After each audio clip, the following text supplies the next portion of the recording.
우리 하나님 말씀 같이 보겠습니다. 아가 2장 8절에서 17절 말씀. 사랑하는 임의 목소리, 저기 오는구나. 산을 넘고 언덕을 넘어서 달려오는구나. 사랑하는 나의 임은 노루처럼 어린 사슴처럼 빠르구나. 벌써 우리 집 단밖에 서서 창틈으로 기웃거리며 창살 틈으로 엿보는구나. 사랑하는 이가 나에게 속삭이네. 나의 사랑 그대 일어나오. 나의 어여쁜 그대 어서 나오. 겨울은 지나고 비도 그치고 비구름도 그쳤어.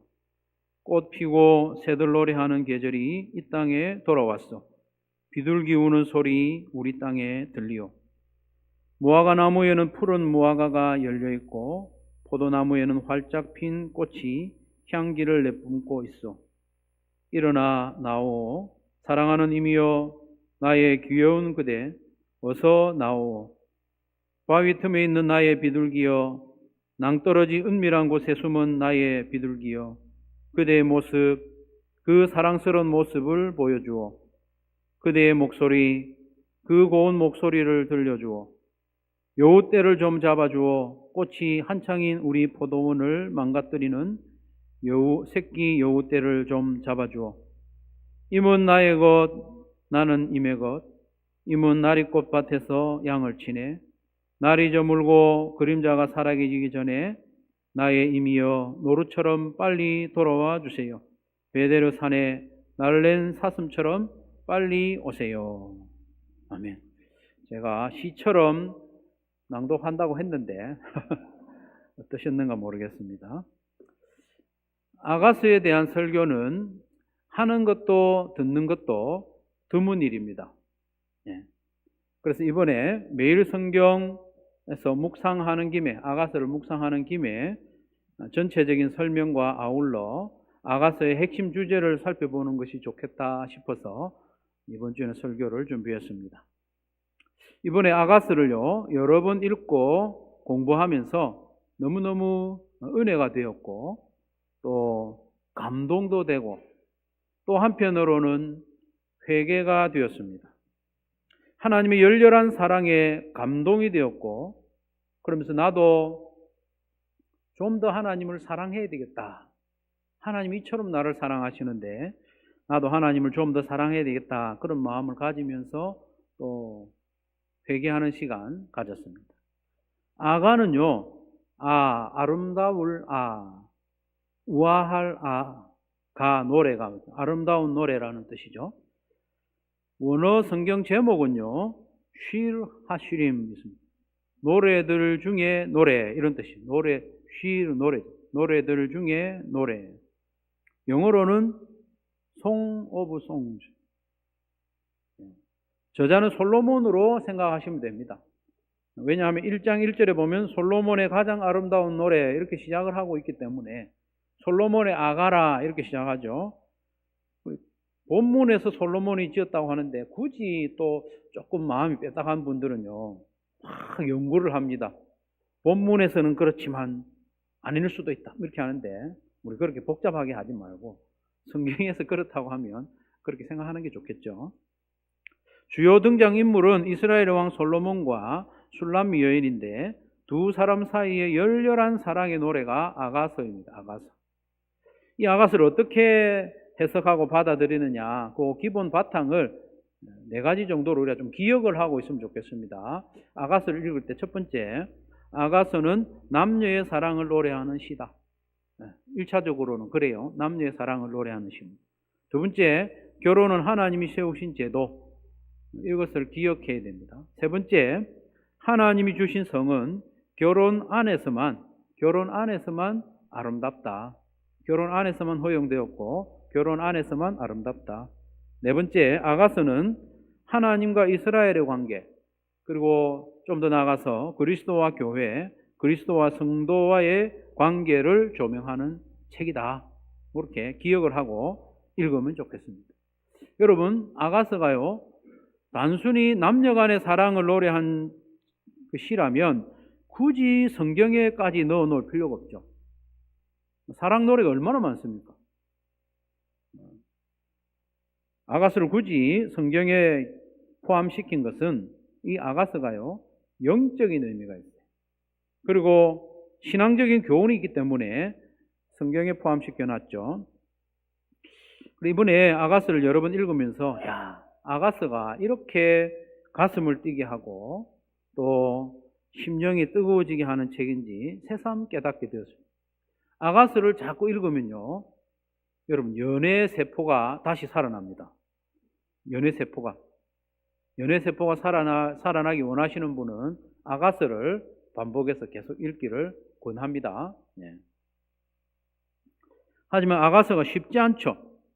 쉽지 않은 이유는 이게 시라서 그렇습니다. 시는 본래 압축된 언어잖아요. 언어를 압축했습니다. 그래서 주저리 설명을 안 해요. 시에서 뭐하기 설명을 안 해요. 그러니까 조금 어렵죠. 시를 이해하기 위한 가장 기본적인 방법은 여러 번 읽는 거예요. 여러 번. 시를 여러 번 읽으면 점점 이해가 됩니다. 여러분 예전에 연애편지 받아보셨잖아요. 연애편지를 받으면 그걸 한 번만 딱 읽고 딱 꽂아 놓는 사람 없잖아요. 사랑의 편지는 읽고 또 읽습니다. 왜냐하면 이게 무슨 말이지? 무슨 뜻으로 이 표현을 했지? 그걸 생각을 하면서 여러 번 읽죠. 읽고 또 읽으면 시를 쓴 그분의 깊은 뜻을 알 수 있는 거죠. 그래서 여러분도 아가스를 비롯해서 시는 한 번 읽는 게 아니고 여러 번 읽습니다. 여러 번 읽고 이해하고 감동받기에 도움이 되기 위해서 오늘 설교를 준비했으니까 잘 들어보시기 바랍니다. 사랑에 대한 설교하는데 좀 잘 집중하시면 좋겠습니다. 아가스 개요가 이래요. 더 복잡하게 할 수도 있겠지만 5덩어리로 보면 됩니다. 1장 1절은 표제입니다. 표제. 솔로몬의 가장 아름다운 노래, 이게 한 절이 한 단락이기도 하고 표제가 그렇고요. 1장 2절부터 2장 17절까지는 사랑 노래와 청혼입니다. 청혼. 여기서 청혼이 중요하죠. 사랑 노래와 청혼. 3장 1절부터 5절은요 조금 독특한 부분인데 꿈이에요. 꿈인데 결혼하기 전에 조금 악몽을 꾼 거예요. 상사병으로 인한 꿈. 여러분 상사병이 뭔지 알죠? 사랑하는 것 때문에 병이 난 거예요. 이 여인이 실제로 나는 병이 났다 했어요. 결혼을 앞두고 악몽을 꿨는데 남편 잃어버리고 찾으러 다니는 그런 꿈. 3장 6절부터 5장 1절까지는 실제로 결혼하고 사랑하는 내용. 5장 2절부터는 8장 14절까지는 결혼 후에 갈등과 회복. 결혼하면 쭉 행복한 게 아니고 갈등이 있어요. 갈등. 아가서에도 보면 갈등이 있는데 그 갈등의 원인은 잘 모르겠어요. 어쨌든 아내와 남편의 관계가 쭉 서먹서먹해졌는데 그 관계가 회복되는 내용이 8장 14절까지 이어지고 있습니다. 그 가운데 오늘 본문이요 아가서 중에 핵심입니다. 아가서 중에 핵심이에요. 사랑의 노래와 청혼이 나오고 그 다음에 승낙을 하는 거죠. 솔로몬이 술람미 여인에게 청혼을 하고 술람미 여인이 승낙하는 내용이 나오죠. 따라서 오늘 본문을 네 부분으로 내용에 따라서 한번 보시면 8절에서 10절은 술람미 여인이 솔로몬을 향해서 사랑의 마음을 노래합니다. 그리고 10장 하반절부터 14절까지는 솔로몬이 이 여인을 향해서 사랑을 고백하고 청혼을 하는 거예요. 청혼. 15절은요. 한 절인데 청혼에 대한 승낙을 하기 전에 두 사람의 관계를 위협하는 그 존재에 대해서 경고합니다. 여러분 많이 들어보셨죠? 포도원을 허는 어린 여우. 관계를 허무는 그 존재를 조심해라. 그런 경고가 나오고 16절, 17절에는 술람미가 솔로몬의 청혼을 받아들여서 이제 결혼을 약속하는 내용이 16절, 17절이에요. 먼저 8절에서 10절까지 말씀을 한번 살펴보면 여인이 사랑하는 님을 기다리면서 또 사모하는 마음을 잘 표현하고 있습니다. 사랑의 노래는요, 보통 언어가 감각적인 언어가 많이 사용되잖아요. 청각적인 표현, 시각적인 표현, 후각, 코로 냄새 맡는 것도 나와요. 그리고 미각, 달콤하다 그런 표현, 촉각, 부드럽다 그런 표현이 나오죠. 앞으로 사랑에 대한 편지를 좀 쓰고 싶은 분은 편지 안에 이 감각적인 표현을 많이 쓰면 좋습니다. 감각적인 표현. 예쁘네요. 이렇게 해버리면 감동이 안 돼요. 시각적인 표현을 써야 돼요. 후각적인 표현을 써야 돼요. 청각적인 표현을 감미롭다라든지 이런 표현. 미각, 촉각 다 동원해야 돼요. 아가서에 보면 그런 표현이 많이 나오죠. 8절, 9절 다시 한번 보는데 같이 한번 읽을 텐데 시를 읽듯이 연애 편지를 읽듯이 여러분 같이 한번 읽어봅니다. 시작. 아, 사랑하는 임의 목소리.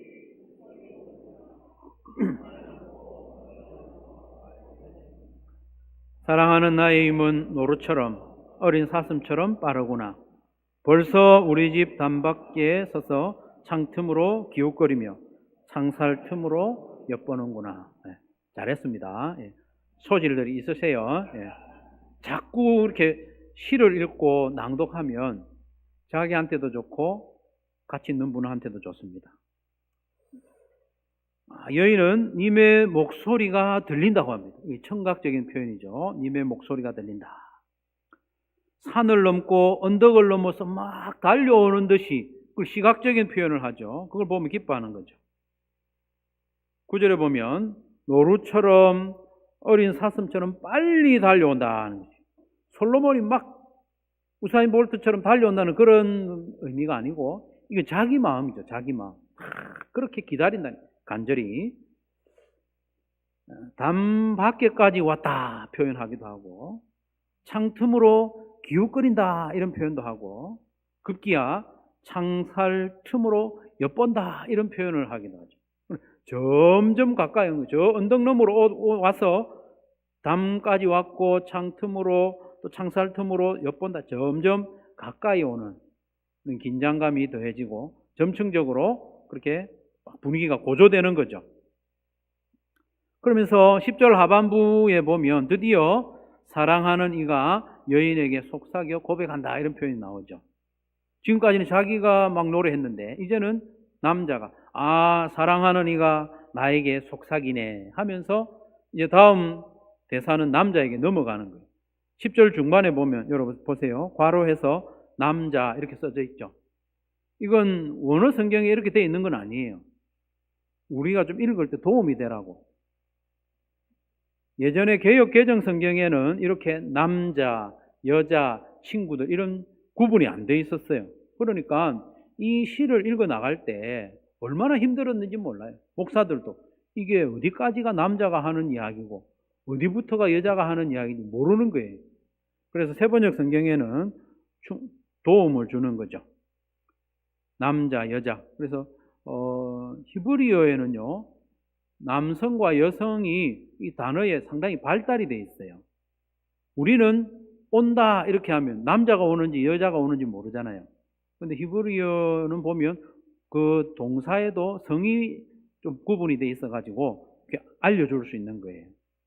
10절 하반절부터 솔로몬의 사랑 고백 청혼이 시작되는데 10절 하반절 보시면 나의 사랑 그대 일어나오 나의 어여쁜 그대 어서 나오오 이런 이야기 종종 듣습니까 여러분? 좀 해주시고 들으시고 하면 좋겠습니다. 이게 세번역이고요. 개역 개정에서는 나의 사랑 나의 어여쁜 자야 일어나서 함께 가자. 두 가지 표현이 있죠. 세번역이 있고 개역 개정이 있는데 여러분 보시기에 어느 게 더 시적으로 좀 감미롭게 들립니까? 세번역, 개역 개정. 그렇죠. 개역 개정이죠. 예. 우리 개역 개정으로 돌아갈까요? 예. 생각해 볼 부분입니다. 예. 시적인 표현은요, 개역 개정이 훨씬 더 멋져요. 근데 이해하기는 새 번역이 훨씬 쉬워요. 그래서 여러분 앞으로 시가서를 시편이나 잠언이나 아가서나 전도서나 요거 읽을 때는 개역개정 병행해서 읽는 게 좋습니다. 그 시적인 느낌이 살아나거든요. 그래서 두 가지 성경을 같이 보는 게 더 좋아요. 한 가지만 고집하면요, 어리석은 사람입니다. 어리석은. 새 번역 성경도 잘 번역된 성경이고, 개역 개정 성경도 잘 번역된 성경이고, 영어 성경도 볼 수 있으면 영어 성경도 보고, 그렇게 하는 게 지혜로운, 더 풍성해지는 거예요. 한 가지만 고집하면요, 꼰대가 될 수도 있습니다. 여러분, 순대 먹을 때 막장에 찍어 먹어야 됩니까? 소금에 찍어 먹어야 됩니까?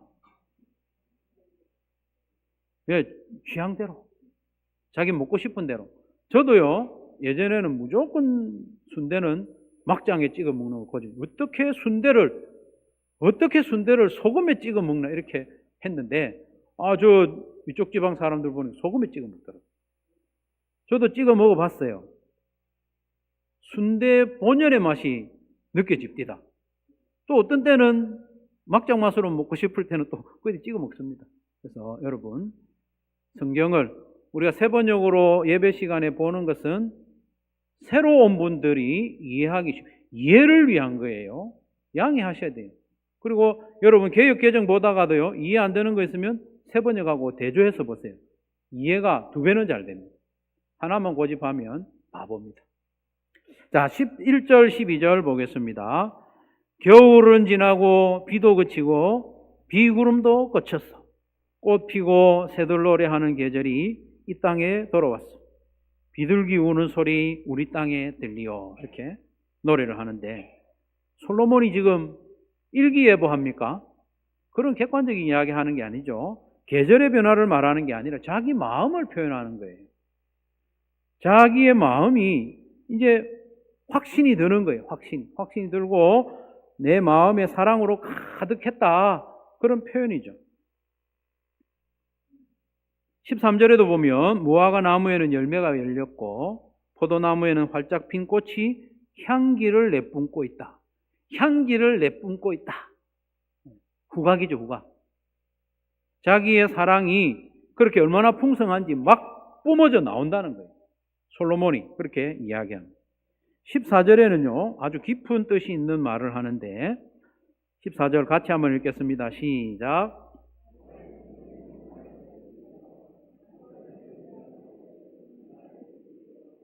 그대의 모습, 그 사랑스러운 모습을 보여주어 그대의 목소리, 그 고운 목소리를 들려주어. 이렇게 사랑의 노래를 막 부르는 거예요. 마치 로미오가 줄리엣 집 앞에서 2층 바라보면서 막 노래하는 것처럼 노래하고 있는, 그걸 연상을 하셔도 되겠습니다.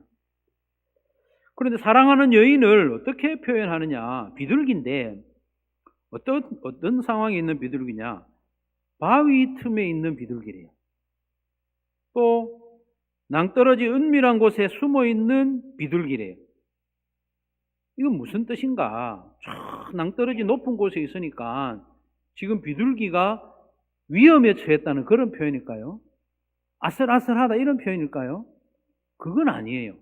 왜냐하면 비둘기가 뭐예요? 새니까. 비둘기 저 높은 데 있다고 불안해할 필요는 없어요. 솔로몬이 왜 이런 표현을 했는가? 이것은 이 남자가 억지로 가까이 하지 않겠다는 그런 표현이에요. 억지로 가까이 하지 않겠다. 저 높은 곳에 있는 거예요. 다만 여인이 스스로 마음의 문을 열고 다가오기를 원하는 거예요.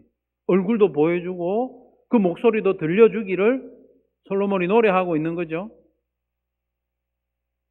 여러분, 하나님도 우리의 사랑을 간절히 원하시는데 힘으로 제압하지 않습니다.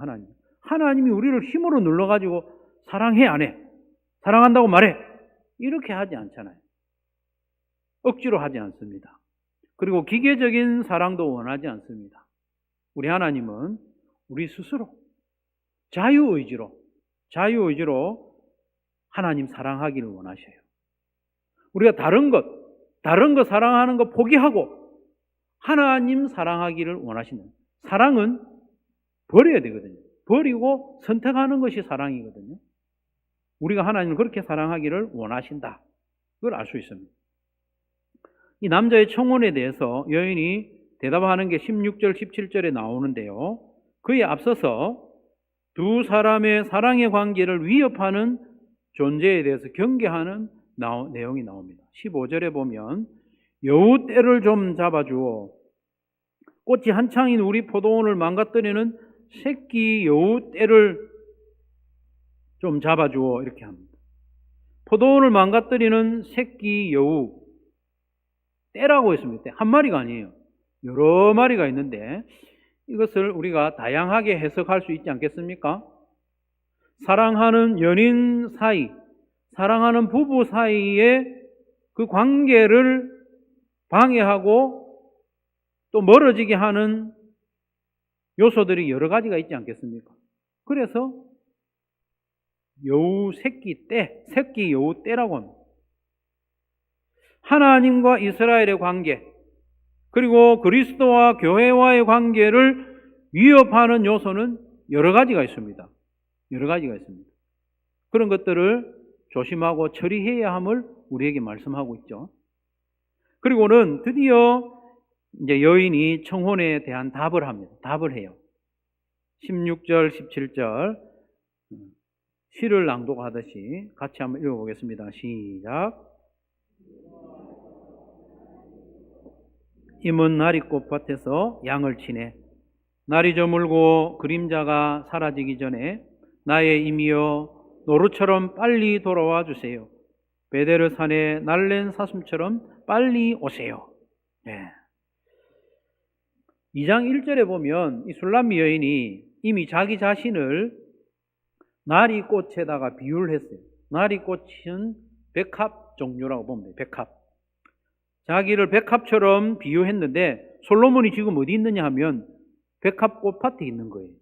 이건 이미 자기와 정서적으로 이미 가까이 있다는 거예요. 가까이 있고, 그리고 하필이면 솔로몬을 양치는 목자의 모습으로 묘사를 했는데 이것은 목자가 양을 잘 돌보듯이 솔로몬이 자기 술람미 여인 자기 자신을 잘 돌봐주리라는 그런 신뢰와 믿음을 표현하는 거예요. 그리고 여인은 자꾸 반복해서 하는 표현이 뭐냐면 빨리 오세요. 빨리. 그만큼 사모한다는 말이죠. 그래서 제가 이번에 아가스를 여러 번 읽으면서 이렇게 솔로몬을 사모하는데, 사모해서 꿈도 꾸는데, 그런 걸 보면서 나는 예수님을 많이 안 사모하는구나, 그런 반성도 하고 회개도 했습니다. 빨리 오세요. 빨리 오세요. 노루처럼, 사슴처럼 빨리 오세요. 16절, 17절에서 가장 중요한 표현은 앞에 나오는 대로 임은 나의 것, 나는 임의 것. 이건 뭐 끝났어요. 지금 청혼을 받아들이는 거예요? 거절하는 거예요? 받아들이는 거예요. 좀 재지도 않고요. 바로 적극적으로 받아들이고 있는 거죠. 임은 나의 것, 나는 임의 것이라는 이 표현은 남자와 여자가 한 몸을 이루는 걸 말합니다. 아주 노골적인 표현이죠. 한 몸을 이루는 거죠. 근데 이 아가스에서 이 표현이 3번이나 반복됩니다. 그래서 이 아가스 전체의 핵심 주제라고 볼 수 있습니다. 6장 3절에도 보면 똑같은 표현이 나오고 7장 10절에도 보면 조금 변형된 표현이 또 나옵니다. 그래서 아가스 전체를 한 줄로 요약하면, 우리가 8장까지 다 외우는 분도 있긴 하던데 다 못 외우면 이것만이라도 외워놓으십시오. 임은 나의 것, 나는 임의 것. 그럼 아가스 전체를 다 암송하는 것하고 비슷합니다. 임은 나의 것, 나는 임의 것. 이것은 아가스의 핵심 주제일 뿐만 아니라 성경 전체의 주제이고 성경 전체의 결론이고 성경 전체의 목적이라고 보면 됩니다. 그렇기 때문에 임은 나의 것, 나는 임의 것이라는 말을 이렇게 바꿔도 돼요. 주님은 나의 것, 나는 주의 것. 솔로몬과 술람미의 뜨거운 사랑과 결혼은 하나님과 이스라엘의 관계이기도 하고 그리스도와 우리와의 관계이기도 합니다. 창세기 2장 24절에 보면 이러므로 남자가 부모를 떠나 그의 아내와 합하여 둘이 한 몸을 이룰지로다 하고 있습니다. 하나님께서는 천지를 창조하실 때부터 남자와 여자를 만들어가지고 둘이 결혼시키고 한 몸이 되고 하나가 되라고 명령하셨어요.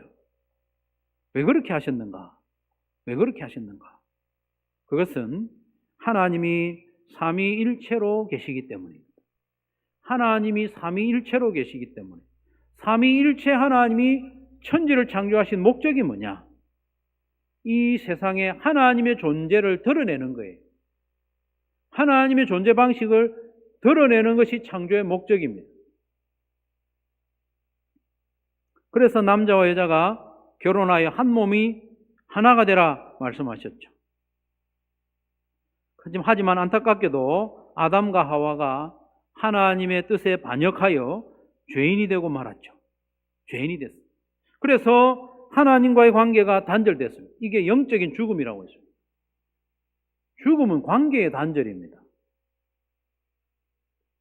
또한 한 몸이든 둘의 관계, 아담과 하와의 관계도 단절됐죠. 이게 혼의 죽음, 인격의 죽음입니다. 하나님께서는 이런 죄인들을 그들의 죄에 걸맞는 심판과 형벌을 내리는 것으로 결론을 내도 돼요. 하지만 하나님께서는 죄인들과 단절된 관계를 회복시키기로 하셨습니다. 그래서 하나님은 예수님의 죽음을 예표하는 것으로 짐승의 가죽을 옷을 만들어서 아담과 하와에게 주지 않습니까? 이게 복음입니다. 복음. 이들을 살려주시겠다는 표죠. 그리고는 이어서 하나님은 이스라엘 백성들을 택하여서 그들을 하나님의 아내와 같이 맞아들여 주셨어요. 아내와 같이. 구약 성경 곳곳에 보면 하나님은 남편이고 이스라엘은 아내라는 그런 비유적인 표현이 많이 나옵니다. 이사야에 나오고 예레미야에 나오고 호세아에도 나오고 곳곳에 나옵니다. 이사야 54장 5절에 보면 이는 너를 지으시니가 내 남편이시라. 그의 이름은 만군의 여호와시다. 이렇게 말씀합니다. 이스라엘 백성들의 남편이 바로 하나님이라는 거예요. 예레미야 31장에도 보면요. 내가 너희의 남편이 되었어도 너희가 내 언약을 깼다. 이렇게 표현하고 있죠. 구약뿐만 아니라 신약에도 곳곳에 예수님이 교회의 신랑 되심을 비유로 말씀하신 요한복음, 마태복음, 고린도후서, 에베소서, 요한계시록 여러 곳에 특별히 에베소서 5장 31절 32절은요. 정말 기절초풍할 만한 말씀입니다. 사실은 우리가 암송도 하고 하지만 기절초풍할 만한 말씀이죠. 31절 32절 그러므로 사람이 부모를 떠나 그의 아내와 합하여 그들이 한 몸 한 육체가 될지니 이건 바로 창세기 2장 24절 말씀이잖아요. 이 말씀이 여기 인용되고 있습니다.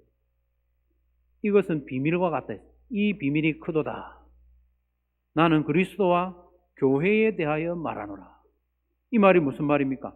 그리스도와 교회가 부부와 같이 한 몸을 이루는 것이 하나님의 목적이라는 거예요. 하나님의 뜻이라는 거예요. 이것이 이 비밀이 크도다라고 말하는 것은 하나님이 아담과 하와를 한 몸이 되라고 말씀하시는 그때부터 이미 하나님은 하나님과 이 백성들이 부부 관계와 같이 친밀하게 될 것을 말씀하셨다는 거예요. 품고 있다는 거예요. 비밀이라는 것은 덮여져 있다는 말이거든요. 그게 하나님의 뜻이 덮여져 있었다는 거예요. 창조로부터 하나님의 뜻은 여기에 있었다. 그래서 예수님도 요한복음 6장 56절에 말씀하시기를 내 살을 먹고 내 피를 마시는 자는 내 안에 거하고 나도 그의 안에 거한다. 예수님이 내 안에, 내가 예수님 안에. 이게 무슨 말입니까? 주님은 나의 것, 나는 주님의 것. 주님과 내가 하나다 이 말이에요.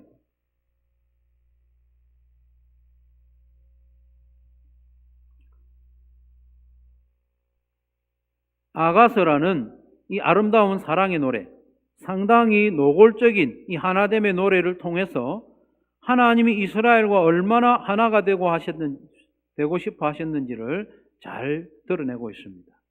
그리고 예수님이 성도인 우리와 얼마나 친밀한 관계를 간절히 원하시는지 잘 보여줍니다. 그래서 아가서는 참으로 영광스러운 노래이고 황홀한 노래이고 황송한 노래입니다. 예수님이 하나 되기 위해서 몸을 주시고 피를 주셨잖아요. 삼위 하나님은 우리 안에 계시고 우리는 삼위 하나님 안에 거하는 관계를 원하시는 거죠. 요한복음 14장 20절에 보면 그날에 내가 아버지 안에 너희가 내 안에 내가 너희 안에 있는 것을 너희가 알리라. 예수님이 하신 말씀이죠. 예수님이 그날에 내가 아버지 안에 삼위일체 하나님이 하나인 건 우리가 알죠. 그런데 너희가 내 안에 내가 너희 안에 있는 것을 너희가 알리라. 목적이 그거라는 거예요. 삼위 하나님께서 죄인인 우리를 얼마나 사랑하시는지 열렬한 사랑으로 청혼을 하고 있는 거죠. 성삼위 하나님의 청혼을 받은 우리는 무엇이라고 대답하는 게 좋겠습니까? 무엇이라고? 하나님, 좀 생각해 보고요. 이렇게 튕구면 안 됩니다. 슐람미 여인이 대답한 것처럼 임은 나의 것, 나는 임의 것. 주님은 나의 것, 나는 주님의 것입니다. 바로 고백이 나와야 됩니다. 성도는요, 예수님을 구주로 영접함으로 이미 구원을 받았죠. 구원을 받았어요.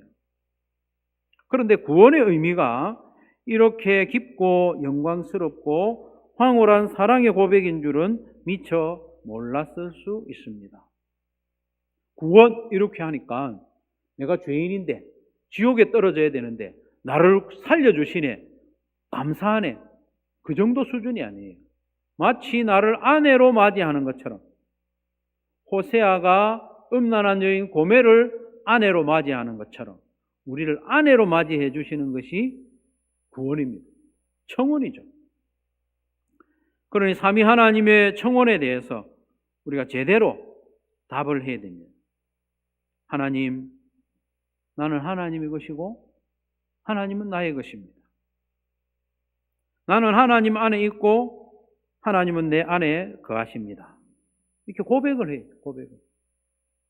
하나님께서 그리고 예수님께서 이렇게 말씀하신 이유, 아가서를 통해서 좀 더 알게 됩니다. 마태복음 22장 37절에 보면 내 마음을 다하고 목숨을 다하고 뜻을 다하여 주 너의 하나님을 사랑하라.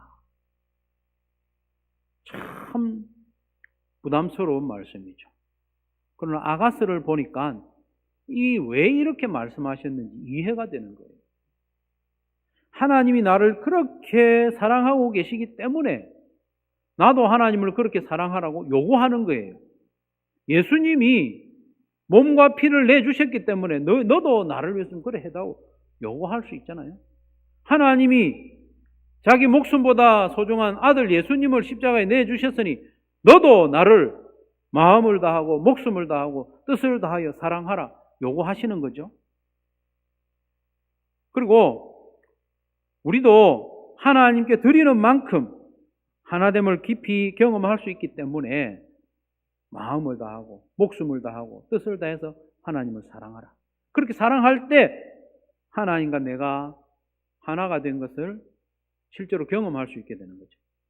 우리가 마음도 드리고 시간도 드리고 목숨도 드리고 뜻은 계획이거든요. 내 의지 그것도 하나님께 드리고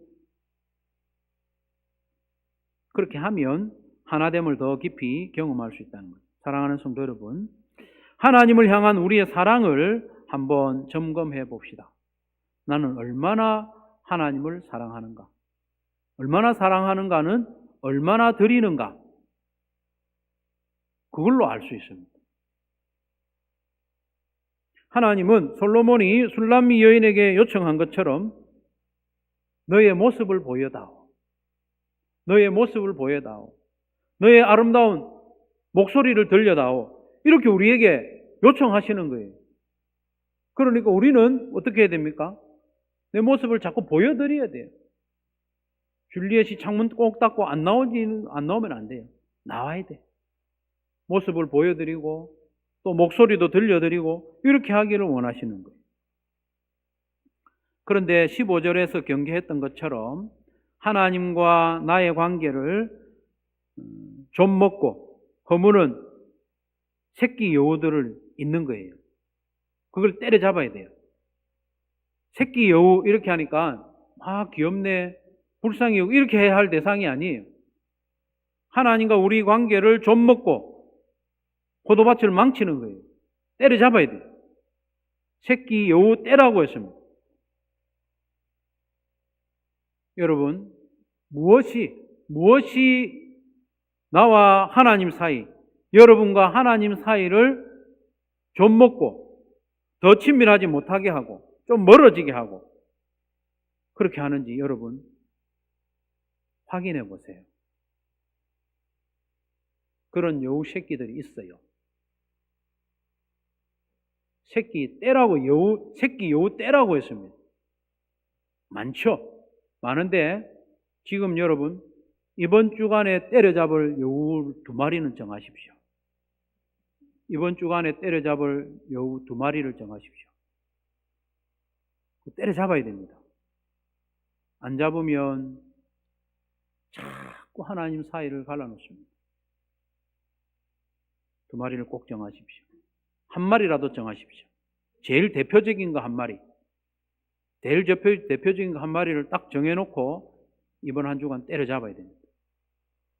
무엇이 방해하는지.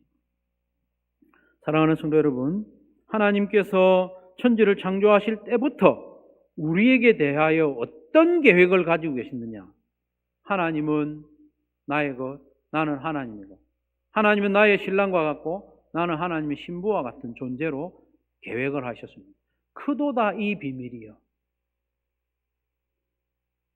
독생자 예수님을 십자가에 못 박기까지 하면서 우리와의 친밀한 관계를 회복시키고자 하셨음을 잊지 맙시다. 그래서 이후로 우리 인생 최고의 목적을 마음을 다하고 목숨을 다하고 뜻을 다하여 하나님을 사랑하는 데 둡시다. 목적 다양하죠. 나름대로 목적을 가지고 살죠. 그러나 하나님이 우리에게 대하여 가지고 계신 목적을 나도 하나님께 대하여 목적으로 삼으시기를 바랍니다. 주님은 나의 것, 나는 주님의 것이 이미 되었는데 실제로 그렇게 살려고 애쓰는 것이 이 땅에서의 우리의 삶이다.